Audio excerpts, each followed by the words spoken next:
Assalamualaikum warahmatullahi wabarakatuh. Shalom, salam sejahtera bagi kita semua. Om Swastiastu, Namo Buddhaya, salam kebajikan. Izinkan kami dari kelompok 8 akan mempresentasikan hasil kerja kami dengan judul materi analisis tren dengan metode rata-rata, yaitu bahan ajar dari mata kuliah analisis data bisnis. Perkenalkan, nama saya Yuliana Manik. Saya akan menjelaskan pengertian tentang metode rata-rata. Metode setengah rata-rata dimaksudkan sebagai cara untuk menentukan model tren selain menggunakan cara kuadrat terkecil. Pada metode ini, dari sekelompok data dibagi menjadi dua bagian yang sama. Jika jumlah datanya ganjil, maka data yang di tengah dapat dihilangkan atau dapat pula dihitung dua kali. Metode trend average dapat digunakan untuk keperluan peramalan dengan membentuk suatu persamaan seperti analisis regresi. Metode ini dapat digunakan dengan jumlah data genap maupun ganjil.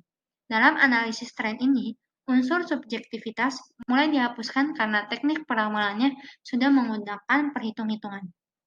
Selanjutnya, dalam menentukan nilai-nilai A dan B, pada metode rata-rata tersebut, yaitu nilai konstanta A terletak di tengah masing-masing kelompok data sebagai waktu dasar. Konstanta yang digunakan pada persamaan tergantung dari permasalahan yang ditetapkan, atau berdasarkan waktu yang didasarkan terletak dari kelompok mana. Selanjutnya akan dijelaskan oleh rekan saya.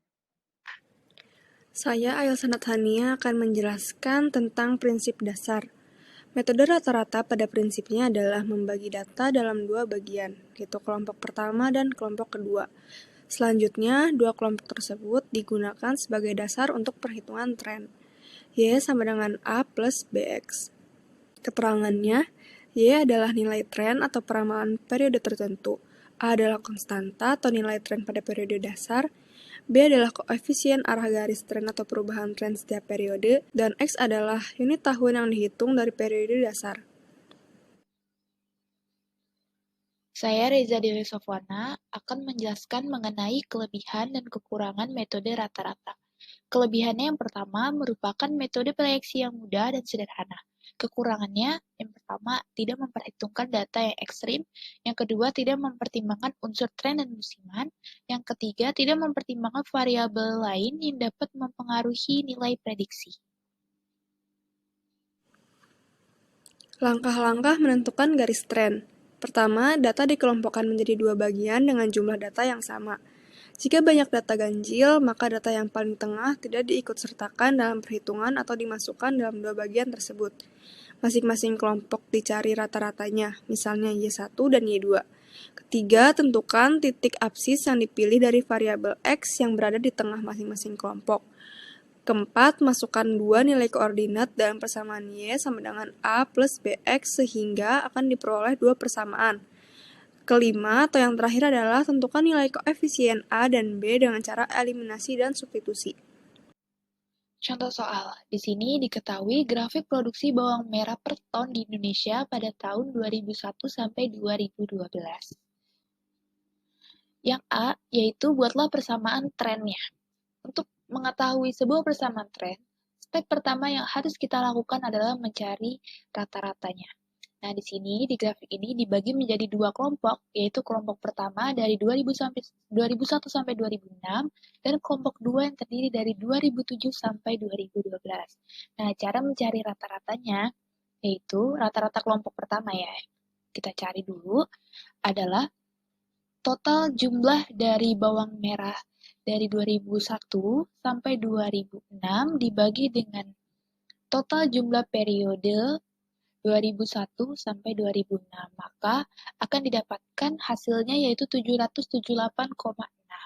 Nah, untuk mencari rata-rata kelompok 2 juga sama caranya seperti mencari rata-rata kelompok 1, yaitu rata-rata kelompok 2 hasilnya adalah 917,8. Setelah kita mencari rata-rata, cara yang kedua adalah mencari titik absis. Nah, di sini cara untuk mencari titik absis kelompok 1 yaitu periode pertama yaitu 2001 ditambah dengan periode terakhir yaitu 4 dibagi dengan 2, maka akan didapatkan titik absis kelompok 1 adalah 2. Dan titik absis kelompok 2 sama dengan 12,5 dengan cara menghitungnya sama seperti mencari titik absis pada kelompok 1. Setelah kita mengetahui rata-rata dan titik absis, maka kita akan substitusikan ke rumus yang pertama, yaitu Y1 sama dengan A ditambah BX.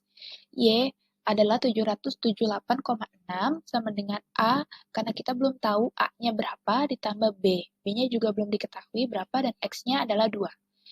Dan maka akan didapatkan min A sama dengan 2B dikurang 778,6. Nah, min dari A ini bisa dipindah ruaskan ke sebelah kanan, maka akan menjadi persamaan A sama dengan min 2B ditambah 778,6. Persamaan A ini nanti kita akan substitusikan ke rumus yang kedua, yaitu Y2 sama dengan A ditambah BX2.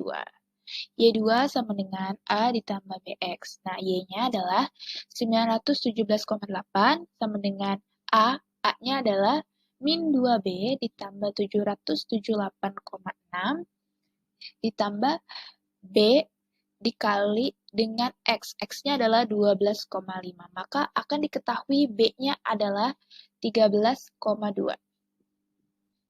Setelah kita mengetahui B-nya berapa, maka substitusikan kembali ke persamaan A. Yaitu caranya adalah A sama dengan min 2B ditambah dengan 778,6. Nah, A sama dengan min 2 dikali 13,2 ditambah 778,6. Maka A adalah 752,2. Nah, setelah kita mengetahui A-nya adalah 752,2 dan B-nya adalah 13,2. Maka kita substitusikan ke rumus Y sama dengan A ditambah BX. Maka persamaan trennya adalah Y sama dengan 752,2 ditambah 13,2X. Contoh soal B, berapa perkiraan jumlah penjualan tahun 2013? Bisa kita lihat dari yang sebelumnya.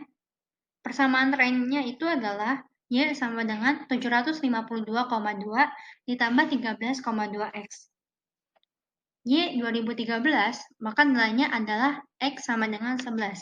Maka, perkiraan jumlah penjualan tahun 2013 yaitu Y sama dengan 752,2 ditambah 13,2 dikali 11. Y sama dengan 902,4. Sekian dari kelompok kami, kurang lebihnya mohon maaf. Terima kasih.